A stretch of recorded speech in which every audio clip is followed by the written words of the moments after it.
ശ്രുതിയെ നിർബന്ധിച്ച് വിവാഹം കഴിക്കുന്ന അശ്വിൻ ഇതേ തുടർന്ന് ഇനി തന്റെ ചേച്ചി അഞ്ജലിയുടെ ജീവിതം സുരക്ഷിതമാണ് എന്ന് കരുതുകയാണ്.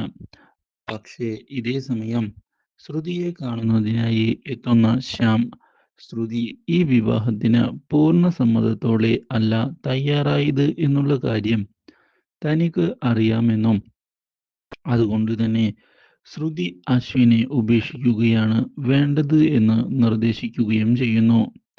ശ്രുതിയെ താൻ വിവാഹം കഴിക്കാമെന്നും ശ്രുതിയെ തനിക്ക് അത്രയധികം ഇഷ്ടമാണ് എന്നും വ്യക്തമാക്കുന്ന ശ്യാം ഇതേ തുടർന്ന് കാര്യങ്ങൾ മുന്നോട്ട് കൊണ്ടുപോകട്ടെ എന്ന് ചോദിച്ചിരിക്കുകയാണ്.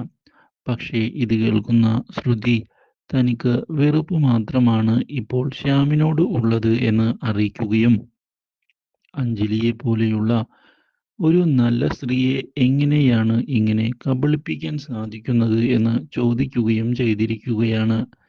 ഇതേ സമയം അവിടേക്ക് കടന്നുവരുന്ന അശ്വിൻ ഈ സംഭവം കാണാൻ ഇടയായതിനെ തുടർന്ന് ശ്രുതി തൻ്റെ ഭാര്യയാണ് എന്ന് പറഞ്ഞ് കെട്ടിപ്പിടിക്കുകയും ഇനിയും ഇവളുടെ പിന്നാലെ നടന്നാൽ അടിച്ച് ചെവിട് പൊട്ടിക്കുമെന്ന് ഓർമ്മിപ്പിക്കുകയും ചെയ്തിരിക്കുകയാണ്. Do like, share and subscribe.